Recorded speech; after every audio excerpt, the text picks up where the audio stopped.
We heard that there is now a VAR, a VAR analysis of Chiwenga and Marufu done by who? By Zigo. Zigo is now the VAR specialist with a certain wrong professor. I said, there are many Kasongos these days.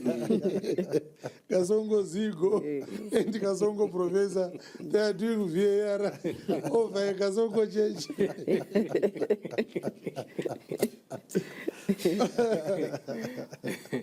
Certainly we have a VAR over doctrinal matters. All right. Anyway, it's fine.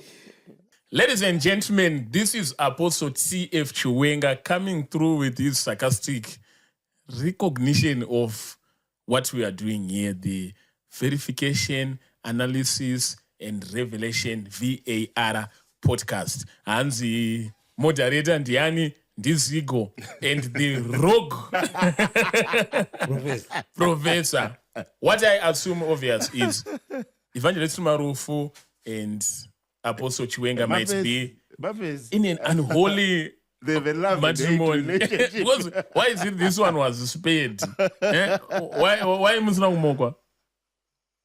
He's my brother. Apostle Chiwenga is my brother. He's my brother. He knows. Yeah. Anyway, Apostle T.F. Chiwenga, instead of just mocking this podcast, which has got the sole reason of reviewing the submissions that were done on the Sabbath debates, I think Apostle T.F. Chiwenga can take it to our invitation. Apostle T.F. Chiwenga, you can come here either virtually or you can come in person so that we can do the fact-checking review together. We are already doing with Evangelist Marufu in person, and we hope to do with Apostle T.F. Chiwenga in person or virtually as well. But whether present or in absence, the word of God will still be preached, and we will continue rightly dividing the word of truth. Panapa, welcome back to the VAR verification, analysis, and revelation podcast, where we are fact-checking whatever was discussed on the Sabbath debate. And on my left, we have got Evangelist Marufu, who was one of the participants, and vanenge varipo tichinzwa kuti how far he is representing himself and also his partner Apostle T.F. Chiwenga. Welcome, Evangelist. But I think we need to appreciate I think I think you see also your associates are very important. That's what I'm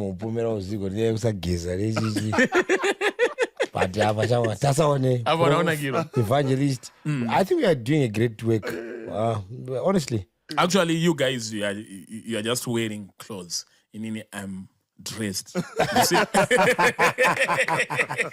think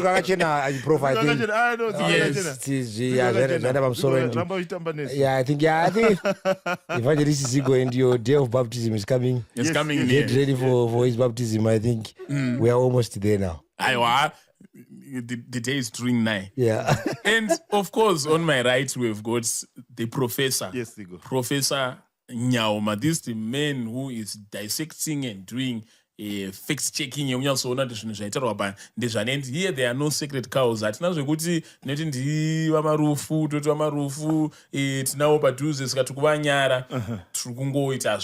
and we've got the professor himself. Yeah. He's the one who is doing that. Welcome, Professor. Thank you, Zigo. Thank you very much. And how has been this exercise for you? Because we are now on day number 3.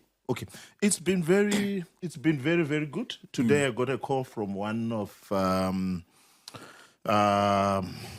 these guys who is very, very important in my life. He is the man who really taught me the Bible. Very, very fundamental. He's not a theologian, he's a businessman. but he's the guy who really, really taught me to understand the Bible. And we had a very, very good conversation about issues to do with definition of words. We had a very, very lively critical discussion about, issues to do with heresy, to say, and he had to, he quizzed me greatly on issues to do with the progressive revelation of truth. To say, inini kana sandagamchira chokwadi chawanacho ndiri heretic here, because chokwadi chinoramba chidi munoti chinoramba revelation is very, very progressive. So, and again, for me, it was really God speaking to me to remind me that zvamwari, even mukauya tools scholarly tools, the Spirit of God is always the one that does the VAR on top of all our VARs. I mean, it was very good. And did he say anything about us? Anzi Zigo must be baptized. That's okay. Zigo will be immersed in water once. Yeah, but you see, and the reason why I love this man is that he is the guy who has reminded me that great minds discuss ideas, average minds discuss events, and most of all, small minds discuss people. Powerful. So, pana babanega ma great minds, ma small minds, nema average minds. Yeah. And what are we trying to do here, Zigo? What are we trying to do? What are we trying to do? We're not discussing people. Yes. Yeah, we're not discussing people. And one of the things, sometimes we can mention people, but yes, we're not discussing we are people. mentioning their ideas. We are discussing their ideas. I mean, you guys have taught me how to, to take lightly comment sections. Otherwise, we're running boots. The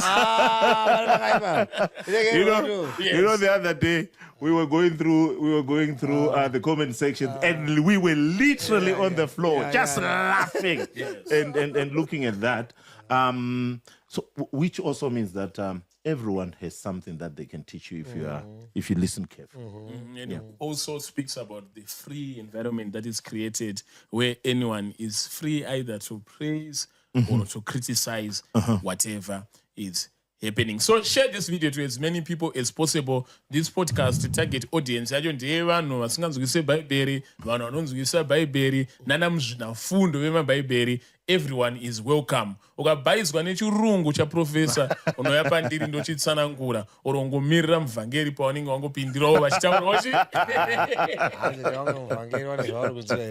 murinonzwa here? Kana muda kuona kuti muvhangeri havana chavari kunzwa, itai kuti vati the boy. It's time about Zigo. But you see, that's where we Professor Marutaura, God will use anyone. Yes. Yeah, God will use anyone. Yes, so we're excited. So we'll try to say the boy. I don't know. I'm not going to fact check that. Yeah.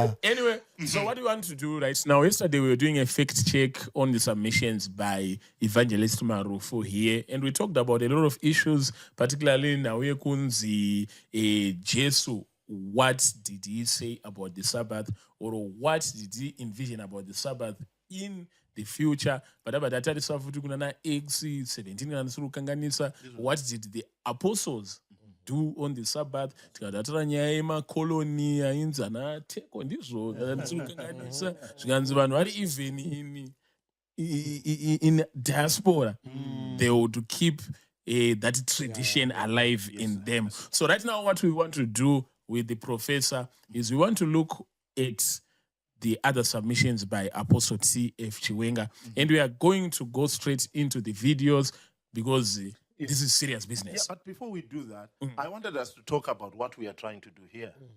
What are we really, really trying to do here when we are doing the VAR check? I'm reminded of Acts chapter 17, verse 11, where the Bible says, now, and speaking about the men of Berea, now that these were more noble than those of Thessalonica. Why? Because in that they received the word with the readiness of the what? Of the mind, and searched the scriptures whether those things were so. Sakanzi makristu ekuberia aipfura Thessalonica. Nekuti vekuberia vaita VAR check. They did a fact check to see zvaparidzwa naPaul, zvaparidzwa naPeter, or whoever has preached. Of course. And there is no evidence where Paul said, no, Of course. you can't go through my content. Exactly. I'm an apostle, Of course. or I'm an evangelist. Yes, yes, yes. So you see, we are here so that when we are here, particularly in our podcast, we are saying, feel free, guys. Of course. We have nothing to hide. I'm Evangelist Marufu Sabbath. Check my content. Exactly. Is it authentic? Is it a fact? Can I go? Is it a fact? Can I go and preach again? Yeah. No, the public is listening. We are not afraid. So if Apostle Chiwenga then denies this platform, I think also we need to deny him. It is to preach to people. Yeah. Again, it's again, you see the idea that is not very, very Christian to me, in that people are supposed to attack ideas, not attack people. I'm not here to attack Apostle Chiwenga. I'm not here to attack Evangelist Marufu. We are critically analyzing the things that they told the whole world to see whether they were what? They were facts. So if you are going to come and say, oh, rogue professor and that, then we're not in the same game. We're not even in the same league. Yeah. Why? Because I'm not afraid to have things that I've said to be fact checked. And if the Spirit of God works in me, if someone shows me that this is erroneous, yeah, I must be able to shift my position. And that's one thing that you are taught as a scholar, not to fall in love with ideas to an extent that it's as if you are married to an idea. Ideas come and go. Ideas are improved. And in the same way, yeah. So this idea of saying, of attacking people, for me, I'm not in that game. I mean, it's a technique that is used in debate ad hominem. When you don't attack the idea, when you attack the person, to discredit the idea. No, I'm not here to discredit anyone. I'm here to check the facts of the ideas. That's the game that I'm playing. But why do you think you are called a rogue professor? Are you Oh, rogue? again, I don't know what he's talking about. He doesn't know me. I don't know him. We've never talked.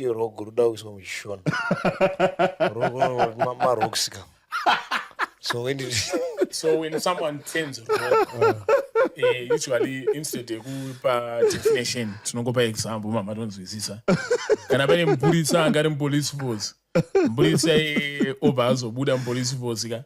But oramba achiita mabasa echipurisa achibira vanhu achienda parodi akapfeka uniform achiexploita vanhu achiita sei tonzi the police officer turned rogue. So this professor maybe uya kwavaita panapa vari kunzi kune kwawakafanira nga vachiitira uprofessor pauya panapa vachiita uprofessor vanzi rogue professor. No. But you see what I'm talking about? That when we are searching after truth, right? And when we are searching after knowledge, because the Bible then says, my people have perished because of lack of knowledge. So my task, what I want to do is to search for knowledge so that I arrive at a point of truth from an informed position. I'm not a simpleton. You know, and everyone who really cares about religion and who really cares about God, you should not be bedazzled. You should not be shocked by people who throw 37 verses and you think that the 37 verses that have been thrown to you are true. You remember what happened to Philip and the Ethiopian eunuch? As he was reading, Philip came in, sent by the Spirit of God, and said, do you understand what you are reading? Yeah. So this idea of thinking that because you've thrown in many verses and I mean, anyone who's searching after the truth should be careful to then really say, zvandaudzwa izvi ndizvo here, and then fact check it. Especially now you have artificial intelligence, you can Google. So pafoni pako cheka munhu achitaura kuti ndizvo, and you are going to be shocked by some of these apostles and some of these evangelists. You know, when you check on Google, when you check on artificial intelligence, when you check on history books, when you check on scholarly books, you then discover that Ladies and gentlemen, without wasting much of the time, let us get into the video. Yeah, thank you. So, if you can look at... Now, So what you see with Apostle Chiwenga for me, and I'm not attacking his person, I'm attacking his methodology. Yes. He is not an honest Bible practitioner. I'm not talking about honest as a person. I don't know him as a person. I'm talking about his methodology. When he's talking about the Bible, he's a guy who say, no one should turn left. Yeah? No one is allowed to turn left. And then he turns left. He is a guy who say, no, we are not going to do that. Doing this is not allowed. Then he goes on to do that. And in the video, you can see what I'm talking about. And let's fact check that. Okay. Very interesting. First of all, I want to say that, well, I do not want our debate to end up becoming probably a theological class where we address accessorial issues. For example, issues to do with the idea of how scriptures are read. Okay. You understand? Yes. I want to challenge Evangelist Marufu and say that he has made a serious mistake by reading anywhere he finds the word Sabbath in the New Testament and say that that is evidence that apostles observed the Sabbath. There are two issues that he should have learned there: how to reconcile the narrative of the scripture with the historical context. And number two, to make sure that what he is saying and what he's trying to argue come up with one thing. Yes. If we are talking about Sabbath observed by the Jews, then Evangelist Marufu cannot think that it was observed in the synagogue. So here you hear the prophet, the apostle saying that we don't want this to be a theological lecture. And he's telling this to the audience and to everyone. We don't want this to be a theological what? To be a theological lecture. And he uses conjuncture and what. Next sentence. The apostles observed the Sabbath. Honestly speaking, this is highly speculative, and we shouldn't tolerate that. It is not the true record of what the scripture is saying, and the historical context of the textus receptus of the manuscript of the New Testament does not suggest that. Does not support that. Right. So we don't want this to be a theological what? Lecture. In the next few sentences, he then goes on to say what? Textus respectus. Yeah. We don't find it within the context of the textus receptus. Now, what he is saying here is that we don't want this. We want to look at it in the textus receptus, right? Now, what does that mean? We don't know. What does that mean? What does that mean? What does that mean? Play it again. Not observing the Sabbath. So there wasn't a problem of not finding a synagogue, because you don't need a synagogue to observe the Sabbath. You need the temple. So once you connect the synagogue and the Sabbath and you say this is evidence that the apostles observed the Sabbath, honestly speaking, this is highly speculative, and we shouldn't tolerate that. It is not the true record of what the scripture is saying, and the historical context of the textus receptus of the manuscript of the New Testament does not suggest that, does not support that. There is no evidence that the apostles observed the Sabbath. Zero evidence. So here the apostle then says the historical context of the textus receptus of the manuscript of the New Testament does not suggest that. Now, that sounds scholarly. Yes. Because he has highlighted what historical context of the textus receptus of the manuscript of the New Testament does not suggest that. Now, what does that mean? It means he is delving into the works of scholars, but I think go throw my words. Now, number one, in the argument that is highlighting, it is misleading and irrelevant. In fact, actually, let us do a fact check of that. Let us fact check that. The historical context of the textus receptus of the New Testament. What does that mean theologically? Ask any theologian who's worth his salt. What does that mean? And any theologian will tell you that that's rubbish. It means nothing. It does not mean anything. It's theological gibberish. It sounds educated and academic, but it means nothing. So what is the textus receptus? The only way near to testers, respecters, testers. And I thought it means something well different. Testers, respecters, and original manuscripts. Like what I'm interested in, it screamed double standards for me in this sense. Apostle T.F. Chiwenga demonizes scholars, demonizes theologians, which means he wants people to stick to Bible language, where you are just talking about the Word of God says in the book of Chiwenga, but now he's talking about historical manuscripts, context of the textus receptus of the New Testament, which means that is theological rubbish. He is consuming the work of what? Of scholars. Yeah. So textus receptus is literally, it's just Latin, which means a received text. But that is a title that is given into a manuscript, and this manuscript came to us around 16th century, between the 16th century and 19th century. It's not one of the oldest manuscripts that is used to translate the Bible. It's not one of the oldest. Of course, the King James Version, part of it, especially the translations that was done by Desiderius Erasmus. I mean, they used a lot of the text as what receptors, and it was not one manuscript. It was many manuscripts that are called the textus receptors. It's not a text that is highly regarded by any scholar. Scholars worth their salt today don't use the textus receptors to translate the Bible. You know that the Bible that we have is a translation of translations of translations. Yeah. So scholars today and Bible versions today that are very near the translation. You know what happens with translation? Ripa duze. Right now we are using Codex Sinaiticus or Codex Vaticanus. These are manuscripts that go to the 2nd century. Textus receptors, Baba.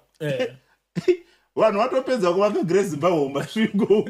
No textus receptors. But okay, we give him, we clap hands for him. He knows what a textus receptors is. But he's throwing it to say what? To mean what? Then he says, let's fact check that. He says, in the textus receptors, what Marufu has said does not appear. You don't find it in the textus receptors.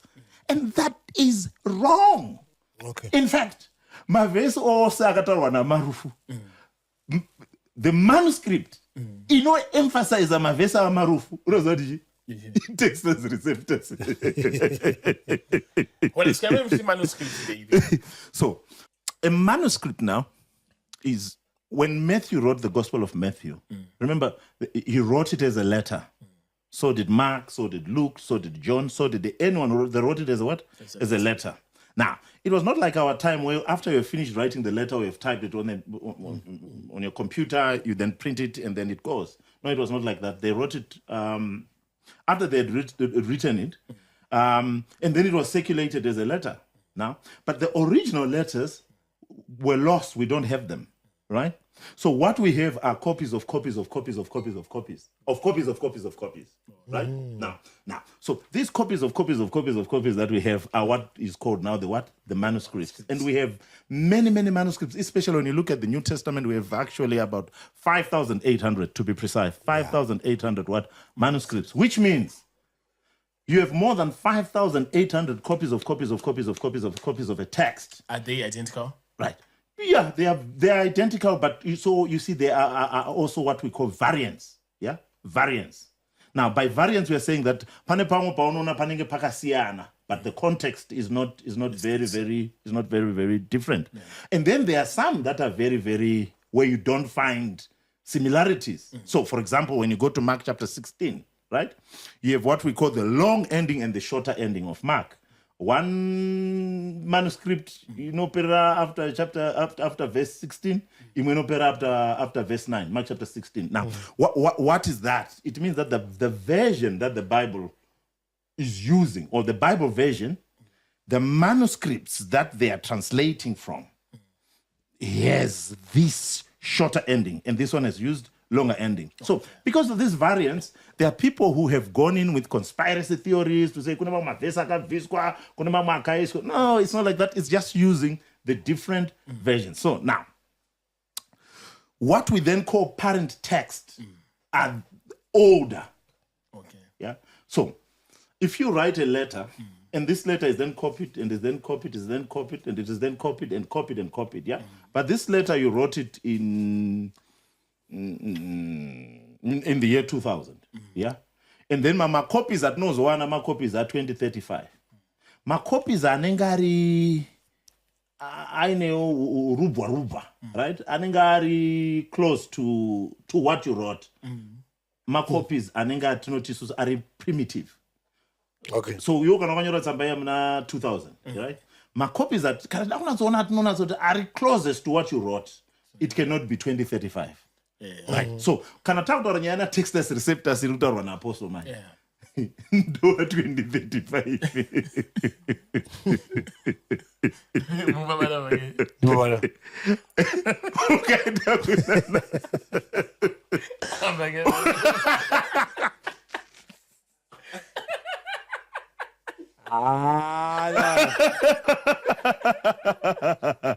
Test as receptors.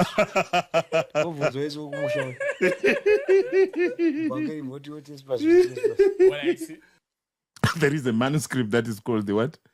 It's called the what? The Textus receptors. Textus receptors. Okay, so the Textus receptors, yes, it's there, but it's one of the oldest. Rakauya manje manje. Kune mamwe ari kumashure ari kushandiswa kutranslate maBhayibheri edu anasi.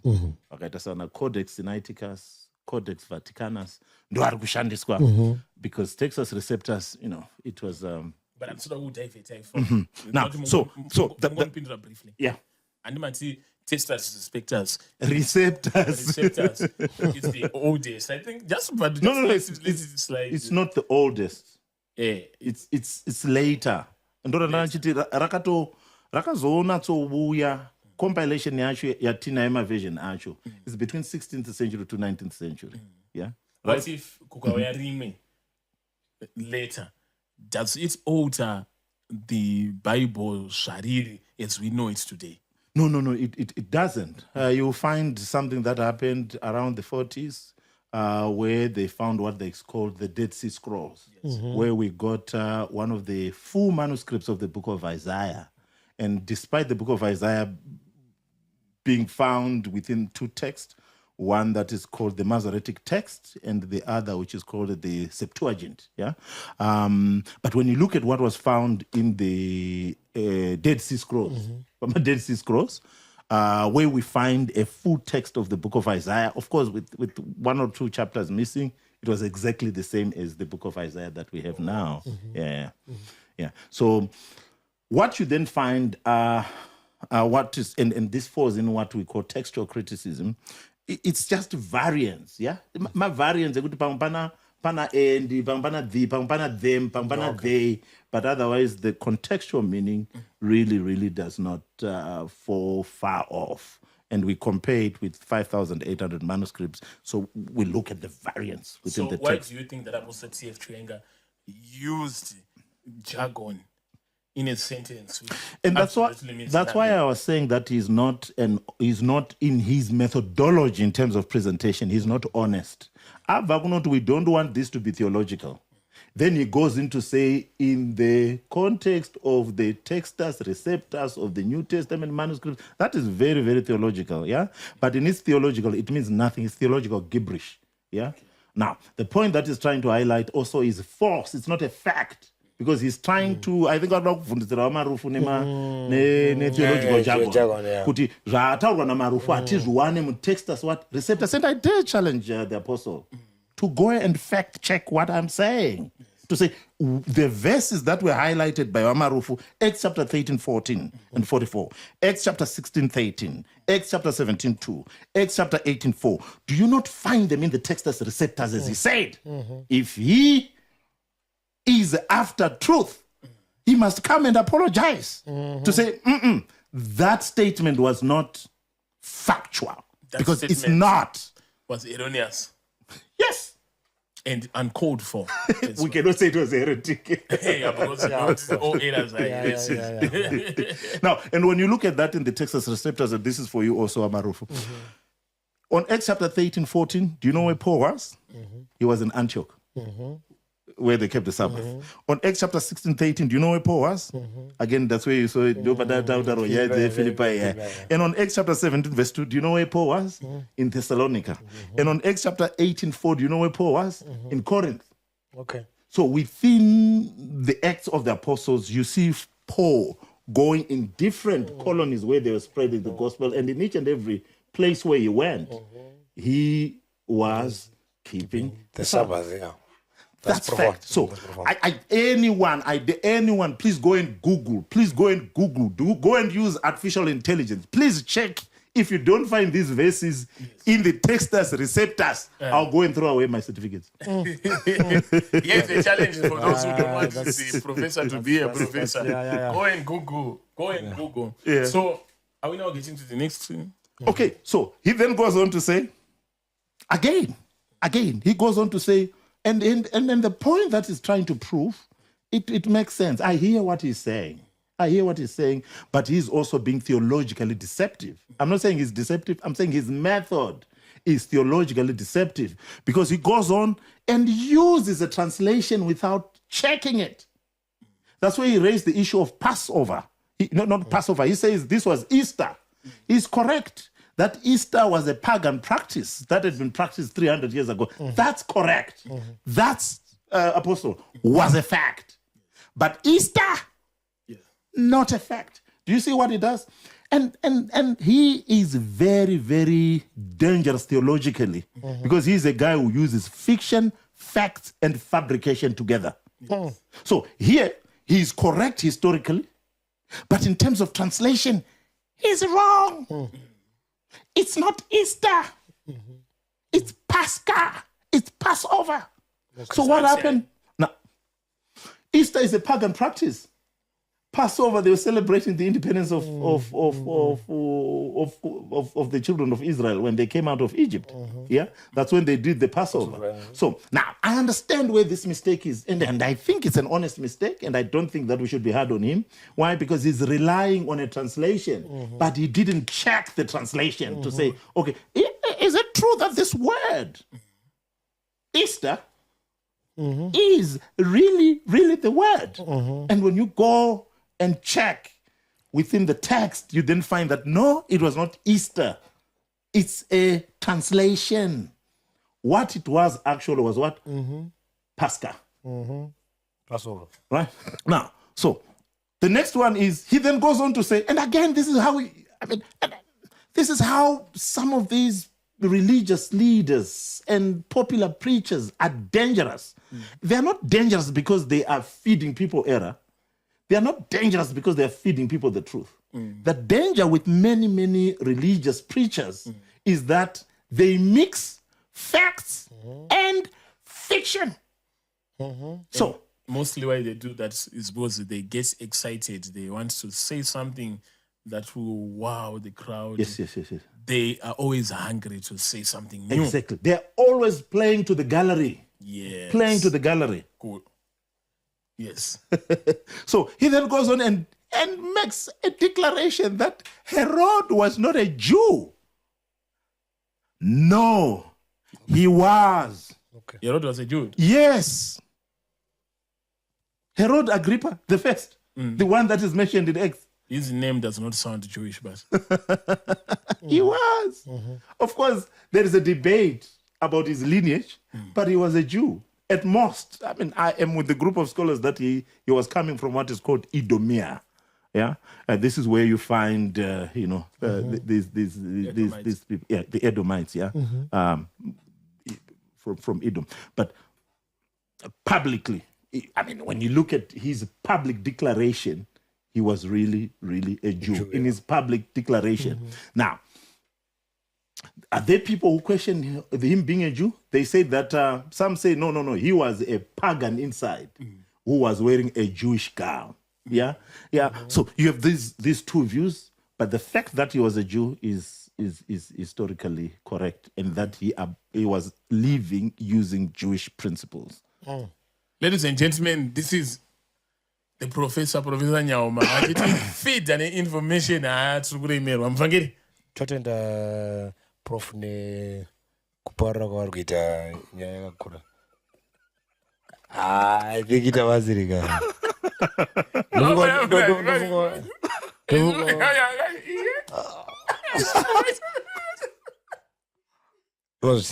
Ndofunga my brother Apostle.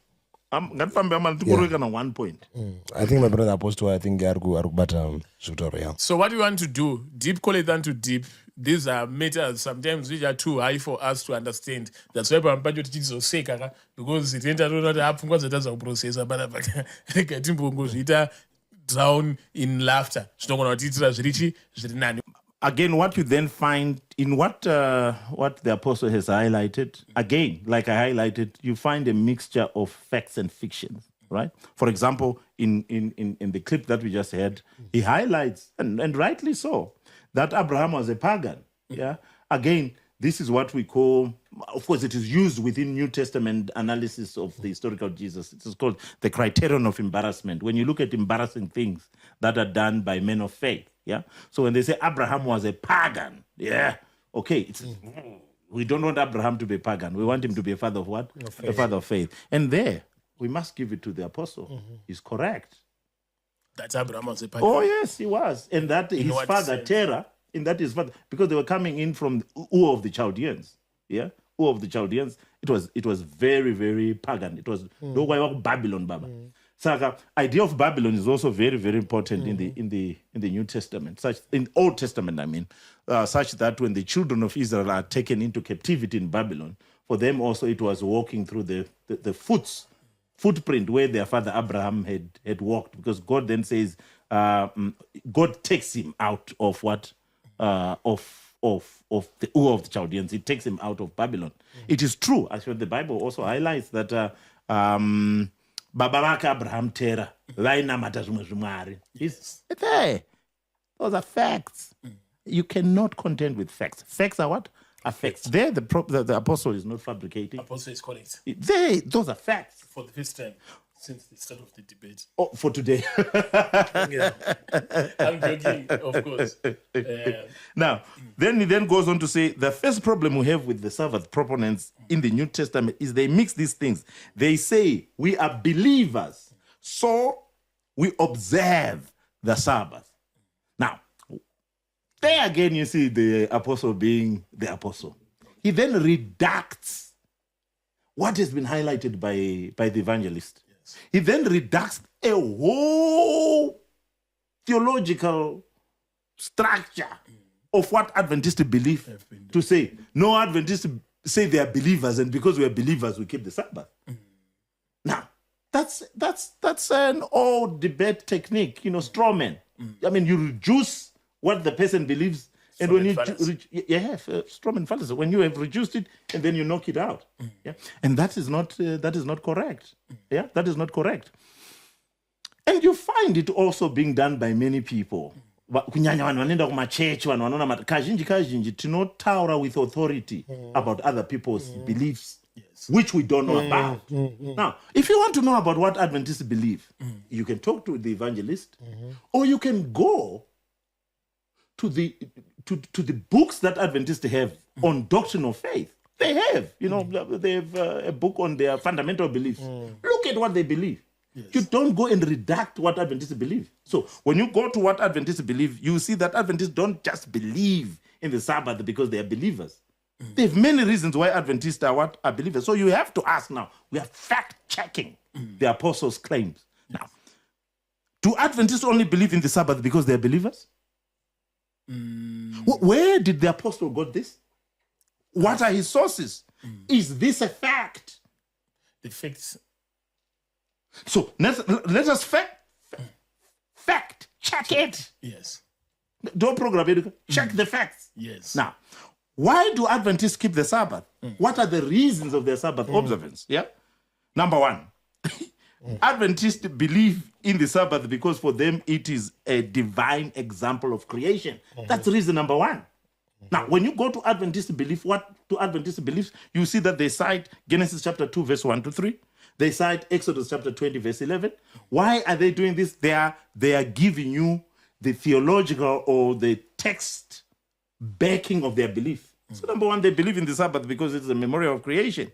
Number two, they believe in the Sabbath because it is an explicit divine moral command, which you don't find starting in Exodus. It's a divine moral command that begins before the emergence of Abraham, before the emergence of circumcision. So they believe that because it's a moral mutemo wa Mwari. Now, what are the reasons? They are also citing Exodus chapter 20, verse 8 to 11. Now, what am I doing right now? I am going to check what Adventists believe. And this will go, I don't know what Adventists believe that. Because even if my views on what Adventists believes are not what Adventists believe, they are my views about what Adventists believe. If I want to know what Adventists really believe, I go into their data. I look into their fundamental beliefs, which they've written. I look at what is called statements of faith, and then check what I think Adventists believe is not what Adventists believe. It's my conceptualization of what Adventists believe. So you go again, why do Adventists believe on the Sabbath? Number two, it is a memorial of redemption and sanctification. What is their source? Ezekiel chapter 20, 12, Hebrews chapter 4, verse 1 to 10. Now, what am I doing again? I'm checking the facts. I'm not just redacting the belief of a people. Now, why do Adventists keep the Sabbath? It is a foretaste of eternity. The evangelist by Isaiah chapter 66, 22 to 23. Now, okay, why do Adventists also believe in the Sabbath? It is the faith of Jesus and the New Testament church.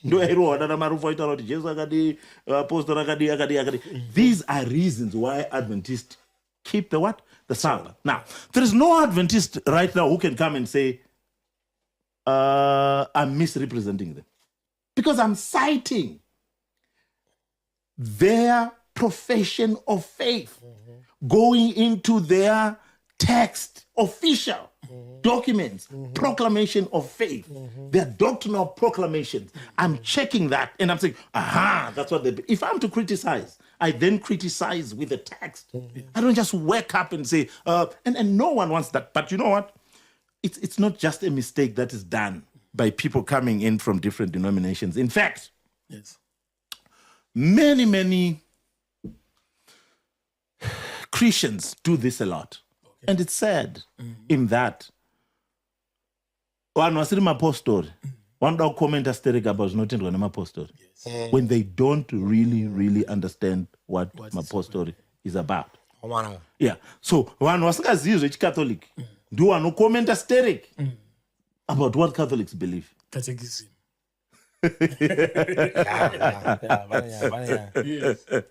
Now, when you are studying religions, you don't just wake up and you study religion. And I can tell you that we have a method that we use when you want to understand what people believe. It is called a phenomenology. It is a method that we use when you want to study a religion.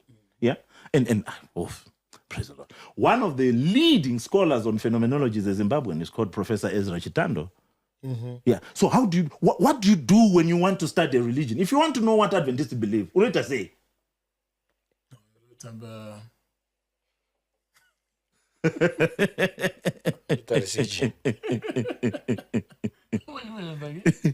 No, so chokutanga chaunoita kuziva kuti vanhu vanotendei in phenomenology manje unotanga waita inonzi bracketing kana takushandisa majargon acho inonzi epoche. Bracketing. Yes. Epoche kutaura kuti haujaji haujaji kana uda kuziva kuti vanhu vanotendei haikona kumhanya kunojaja. Bracketing. You don't judge.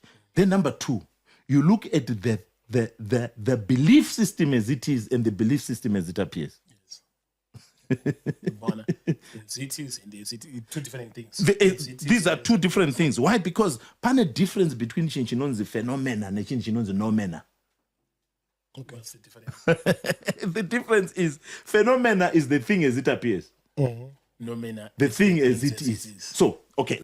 So, one of the leading scholars in this method of studying other religions is a Zimbabwean. Actually, it's one of the leading scholars on phenomenology is a Zimbabwean called Professor Ezra Chitando, University of Zimbabwe. So, in phenomenology, we are then taught how to study religion. Chekutanga chatinoshandisa inonzi epoche. That is bracketing. Kana chiri bracketing tiri kuti hauno judge. Hautange kujudge hauti because I believe this otanga kudi uda unostudy mapostori mamuri mupostori kayo. Yeah. Ini ndikafunga kuti mapostori zveizvo munongoita kungomwa tea nekuti ndaratidzwa kuti mudzimai uyu neshanda rakawanda. Chipostori chakakura. Chipostori chakakura tu ani mukuona kuti vanhu vatovhunduka nana sapatina kuti yakawatumwa. Asi inonzi language yemomuneji. Language yemomuneji. Ndoda kuita fact check iyo sapatina. Tichitaura kuti ngirozi dzine chikafu chadzinodya. Sapatina inonzi sapadina. Kudya kumwe. Yeah, but you're telling us about Chipostori. Yeah, so I was telling them, language, language yemomuneji, we have issues. I think yadzana Baba Joani dzinotariswa because Joani ari kutaurwa ari pana Baba Joani, it's an angel. You see? Vanhu vakanzwa kuti Baba Joani anofunga kuti anga ari munhu. Pachikunzi Baba Joani ingirozi. Okay. Ingirozi iri kunzi Joani weJohn the Baptist. Auya angirozi. Augara pana anonzi sixpence kana nzara.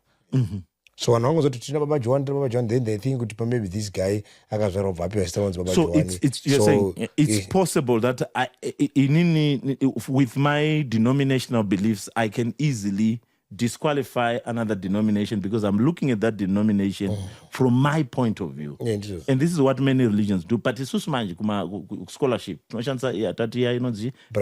So chekutanga, we epoche, we bracket. Chechipiri, we look at the thing as it appears and the thing as it is. So again, actually, within human life, in human experiences, mugora inini na evangelist. Tichifamba takabata mabhodhoro green. Vachidzedzereka. As it appears, takadhakwa handiti. But ukasvika ukanotanda vabata zvidhakwa zvezvi. Tiko nai vanhu vechechi takuya kuzokuita effect check panapa. Muri kunwa chii mumabhodhoro amakabata? Tota handiri pasera apa. Tashaya chii? Tasaya pekuisira raspberry. Saka tazongoti pane mabhodhoro evillagers apa. Tikabva tati ngatitosuke tatasuka tati hapa tozosuka kuchechi teta pedza. Aiwa but ndakuona muchidzedzera kuti aiwa ndagumburwa apa. Aiwa mirai ndicheke ndoni.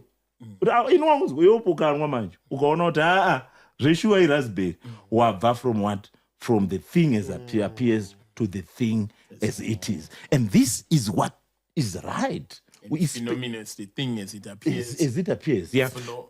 Nominal. It's the thing as it is. The thing as it is. So then we have many tools, eidetic vision and simple explanation and observation. You have to go and observe without judging. You know, what we say, visa boots the shoe. What we say, I simple.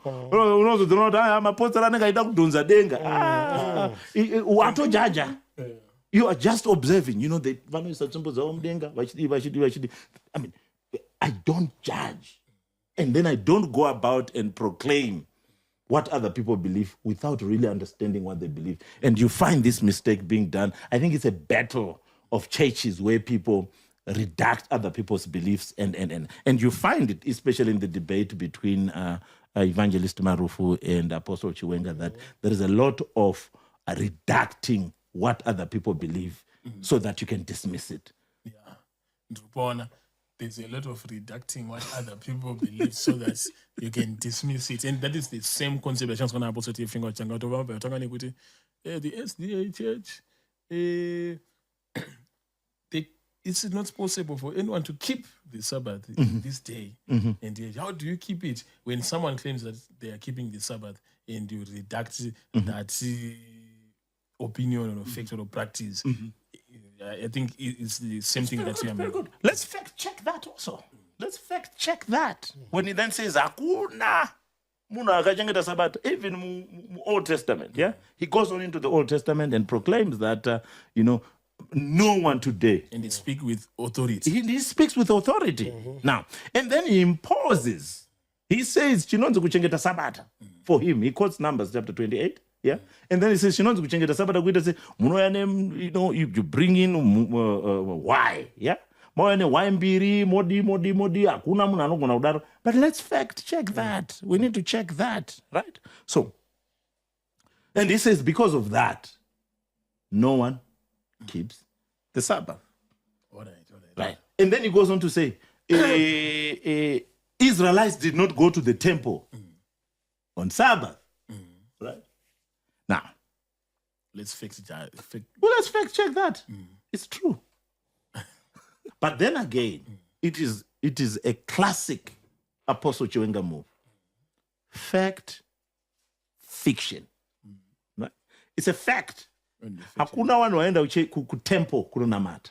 So what is being done there again? You find it again. It's a common practice. It's bad, where people anachronistic reading. Kufungira kuti nekuti isusu tunaenda kuchurch ne Sunday. And this is again classic Apostle Chiwenga's methodology. Fact, fabrication. Put it together. Come up with what other people believe. Okay. Now, what is the fact here? The fact here is that no one went to the temple to worship on Sabbath. That's a fact. That's a fact. Okay. Now, but does that mean, therefore, that people did not go to worship on a Sabbath? No. Okay. It's not. Now, the progression of formal worship, nyaya yekuti vanhu vanoungana vachinamata, inyaya inofamba nekuda kwenguva. It's progressive. Now, vana Abrahamu vainamata sei? Vaenda kuchechi here? Kwangu ne machechi? Kwangu sina. Right. Saka vanhu vainamata sei? Machechi anga ari mudzimba. Family. It was family. Saka waMarufu newashandi wawo nevanovabatsira kurima mugadheni nevashandi wawo kupurazi. I think in Book of Genesis you see Noah and his family. Exactly. Lot and his family. Exactly. Saka kunamata muna Genesis within the patriarchal era zvaiva zvinhu zvaitwa nemhuri. Kwanga kusina munhu ainzi kuna evangelist, kwanga kusina maevangelist, baba mumbando aitwa evangelist. Saka that idea worship is what is progressive. So this is what you find within families. Yeah? But nozonopinda muna Exodo. Zvakudini manje? Zvakuchinja. Now, the temple that you find or the sanctuary that you find, yanga isiri, it did not serve as a church.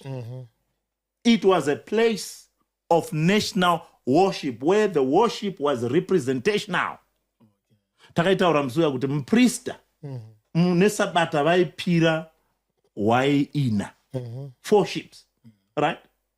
The 2 were an addition that was done on Sabbath, right? And this was worship at a national level. Now, kova vanhu vese vaita sei nemusi weSabata? Vanhu vese vaita sei nemusi weSabata? Zvaitwa mudzimba. Zvaitwa mudzimba manje ndezvokuti vanhu vaiungana semhuri. Unoiona pana Exodus chapter 20 manje. Iro Exodus chapter 20 ndimo verse 8. Verse 8 rakara zore Sabata kuti richengeterwe dzvene. Ubate mazuva matanhatu uite mabasa ako ose. Azuva rechinomwe iSabata raJehovha Mwari wako. Usatongobata basa naro iwe kana mwanakomana wako kana mwanasikana wako kana muranda wako kana mueni wako uri mukati memasuo ako. Nekuti namazuva matanhatu Jehovha akaita denga nepasi akazora nezore chinoona izvo Jehovha akaropafadza zuva resabata akariita dzvene. So worship was done within a family circle. Now, it was not just done within a family circle. Paizoitawo futi a communal worship. So the communal worship was mainly done in the morning of Saturday. So what you find in the Old Testament is that the instruments, and I'm citing Apostle Chiwenga, the instrument of worship within the Old Testament was dynamic. Zvoreva kuti kudini? Kuchengetwa kwesabata kwaiva progressive. Kune zvinhu zvaiwedzerwa. Ndizvoka? So vari murenje, sabata raichengetwa sei? Raichengeterwa murenje imomo, vatori mudzimba dzavo vachinzi musabudi unotora mana nekuti vakangokula down. Exactly. Maisabvumirwa kutora una nditika? Maisabvumirwa kubika nditika? This was the Sabbath in the wilderness. The moment yavanonopinda mumaguta, now they've built a city that is called Jerusalem. Kwakutowedzerwa mumtemo. Hapasina trade. On Friday evening, gates are closed. Do you see? Watomwe futi. Saka munhu akanoti indoda kuchengeta sabata zvemurenje. Hazvichaiti nekuti yakadini? Yakaprogressa. And not only that, pamutodzaka yakaprogressa. Zvotozosvika pakuti it took a long time. Exactly. From kuti the Ark of the Lord ipinde muvaIsraeri. Nekuti kuzonzi kwane tembo yacho yafanira kunamatira. Exactly. So that maIsraelites akatanga kuchengetera sabata mutembo after David atofa. Not in the temple. The temple was not a place of communal worship. Vanhu vanofunga kuti musanctuary kwaitu ndo kwaendwa kunonamata. Nyaya yematemples, not temple. Nyaya yemasynagogue or idea of churches, and the apostle got it right, is something that started post-exilic. But you wanoti hawakwanisa kuchengeta sabata kana pasina tembo. Right. No, not quite. Kota apostle zvakanaka. Kana pasina synagogue. That was his argument. Kana pasina synagogue. Right. Now, again, that's a classic Chiwenga move, right? But before we go into that, you find the idea of the Sabbath not just amongst the Jews. The idea of the Sabbath is an international principle. You find it. Mgoya na Abraham, Babylon, kwaichengetwa Sabbath. But ranga rakasiyana neiriri. MuBabylon vaichengeta on the 7th day, on the 14th day, on the 9th day, on the 21st day, on the 28th day. Yeah. But the concept now, yakasiyana ne concept which you find that you find within MuBabylon yainze Sab-Patum. Sab-Patum. No, Sab-Patum, P-A-T-T-U-M. Right. That was the concept that you find, and it was an Akkadian principle that you find. And we debate whether Sab-Patum is related to Shabbat that you find within the Hebrew. But the concept is the same. Amongst the Shona people. Chisa nditi. Saka vashona kutori itsumo kana madimikira. Chisi hachieri musi wacharimwa. Idea yacho ndeyekuti mambo umwe noumwe ane chisi chake. Saka pachishona kana zvichinzi chisi hachieri musi wacharimwa zvakafanira kuti sabata riere musi wararimwa. The concept is there. You find the concept throughout the whole world. You find the concept of the Sabbath. But the idea that I want to show you here is that the apostle is not factual when he then says no one keeps it, because the keeping of the Sabbath was what? Dynamic. Kachengeterwa rakaitwa murenje kakanosiyana nekachengeterwa karaitwa mu Jerusalem. Pavanozonorohwa manje naNebukadnezar manje panopwanywa panopwanywa temple, vanobva vaenda muchimanje kuBabylon. Vari kuBabylon manje ikoko manje zvinhu zvakadi manje zvakanosiyana. So the worship on Sabbath was dynamic. Time Abraham vaingoita altar yavo nemurovha wadi. But in the wilderness now, from the time of the wilderness to the time of the monarchy, kachengeterwa kesabata kakadi futi kakachinja kakanosiyana. Why? Because there was cessation of work. You find it on Exodus ndo yakotwa nemunhu waMwari. Exodus chapter 20 verse 8 to 11. Vairambidzwa kubatidza moto. Exodus chapter 35 verse 3. Vairambidzwa kutenga nekutengesa. tatopinda monarchy. Taakuna na Nehemiah chapter 13, verse 15. And especially with Nehemiah, we are now looking at post-exilic. Vabva ku Egypt, vabva ku utapwa. Not Egypt, vabva ku Babylon, right? Now, Leviticus chapter 23, verse 3, then highlights the idea of what? Sacred assembly. Saka vanhu vakawanda vanofungira kuti sabata kana rakari sabata paraichengetwa murenje nekuti kwanga kuine temberi. That's the point that the apostle is highlighting. Vaifunga kuti vanhu vaitoenda kutemberi kuya kwaiva neholy place, outer court, holy place, holy of holies. Vanhu ndo kwaitoenda kunoitirwa service ikoko. Ikoko kwaitaitirwa ndo kwaitirwa national service, ndo kwaingopirwa chete. Saka vanhu vainamata sei? How did the Sabbath become a holy convocation? Zvaitwa kumaraini. Family nefamily mubatana moita chi vaiverenga Torah body as families, right? So this is how you find the Sabbath being worshipped within what? Actually, during the time of the kings, one ndopoenda unovhunza maprofita. On Sabbath, it was also a day where people would go and ask the prophets about what was on. You find this on 2 Kings chapter 4, verse 23. But the idea of family worship and corporate worship is what you find there. Now, what then is interesting is after exile, matembere anopwanywa. Not just the temple, even the places of worship are also what? Are destroyed. When these places of worship have been destroyed, wakuita open air worship. Right. Saka pfungwa manje munoiona, especially you find nuances of this idea. Munotaura ya imbotoera panzizi dzeBabylon nomwe. Okay, book la Psalms. Panzizi dzeBabylon. Tikupa takagara pasi zviro kwazvo tikachema pakurangarira kwedu Zion. Pamikuona chando tikaturika mbira dzedu. Ipapo wakanga wakatapa wakati tiimbire rwiyo rwaJehovha. Tikati tingaimba sei rwiyo rwaJehovha munyika yavatorwa. So what you find in that text is an idea of communal worship, but it's not being done in a temple. It's not being done in a temple. It's not being done in any structured, formal, built a place of worship. It's open air worship. So this idea you then find it throughout, because when Nebuchadnezzar came to destroy Jerusalem, he did not just destroy the temple. He also destroyed the places of worship. So this then forced people to have new places of what? Of worship. Open air what? Open air worship. So when Apostle Chiwenga comes in and then says, there is no synagogue in the construction of the divine order of the divine service. This is why you don't find the word synagogue from Genesis to what? To Malachi. Until up to he says, up to the period of the birth of Christ. Again, typical of the apostle. Fact. Yes. And then fabrication. I was no bigger. Fact. That's a fabricator. So what is the fact here? Number one, ratio are one in synagogue. Idea is synagogue are we one. What is this fabrication? Up to the time of Christ. That's wrong. Right? No. Why? Because from the time of the first synagogue up to the time of Christ, there are 400 years. 400 years. So it's not like the birth of Jesus and the emergence of synagogues are next door to each other. You're talking about 400 years. So fact, fabrication. Adzakasanganisa.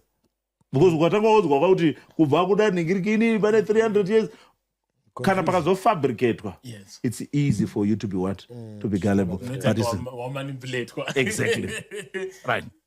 Now, so the danger here is the mixture of fact and fabrication. Now, what do you find? What do you find there?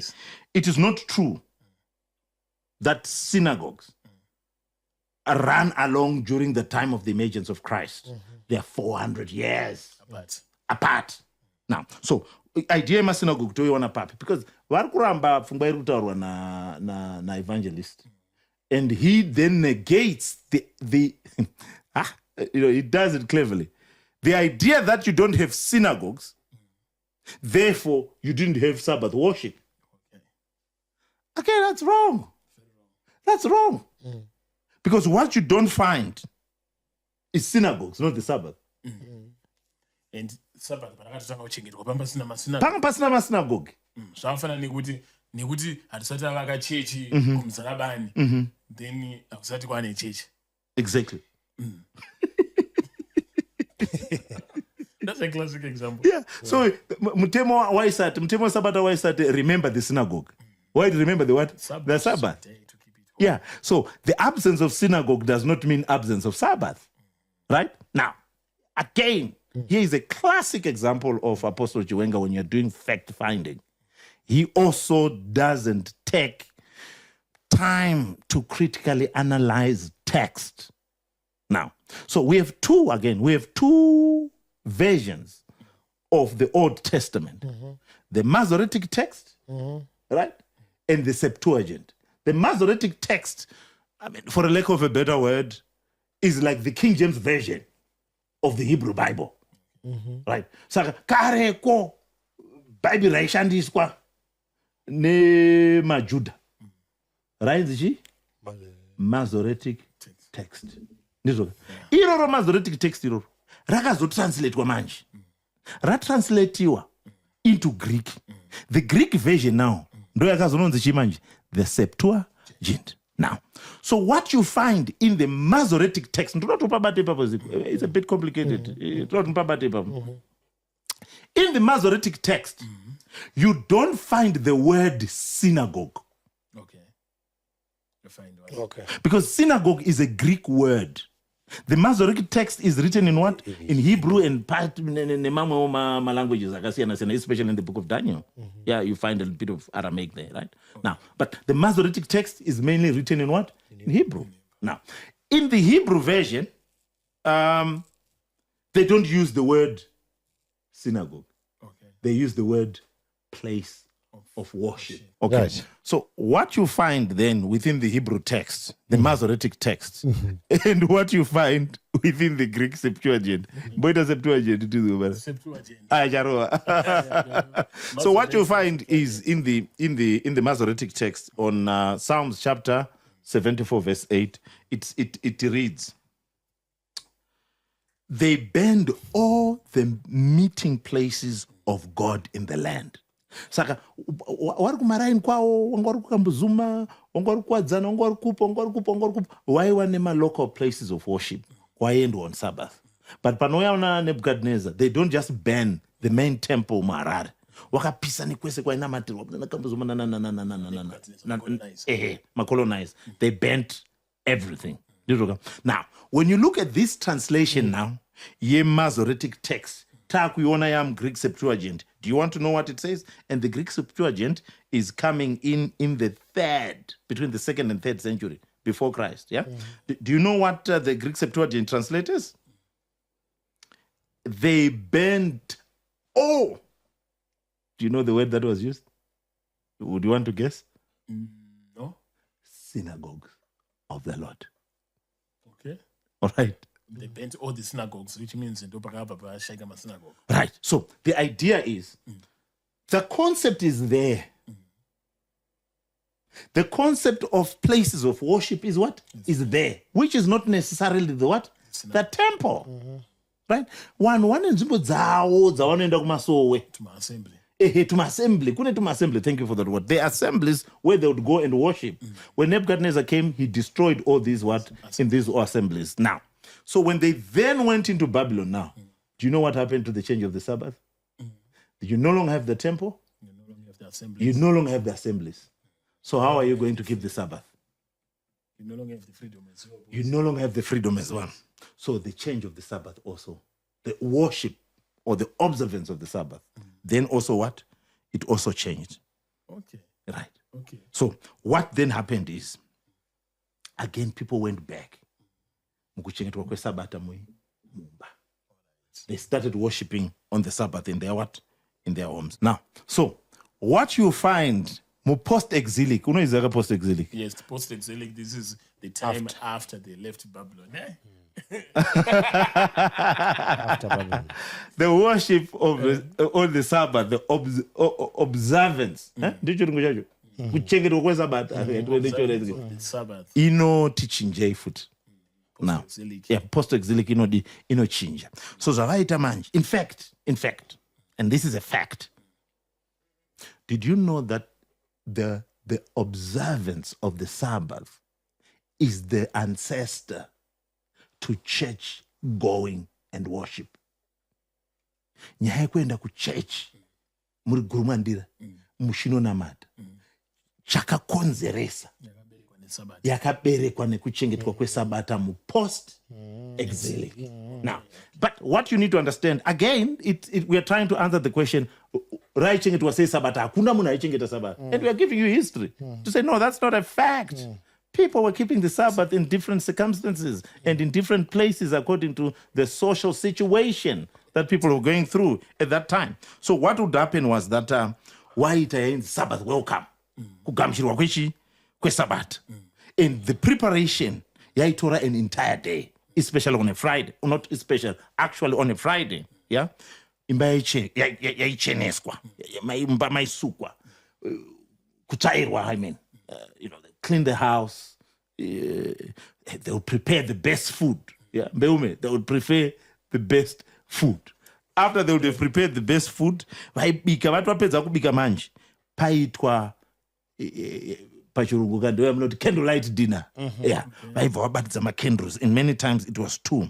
And you know what was very, very important? You know what was very, very important in this time was Mai Pamba. Yeah, she was referred to as the queen of the Sabbath. She was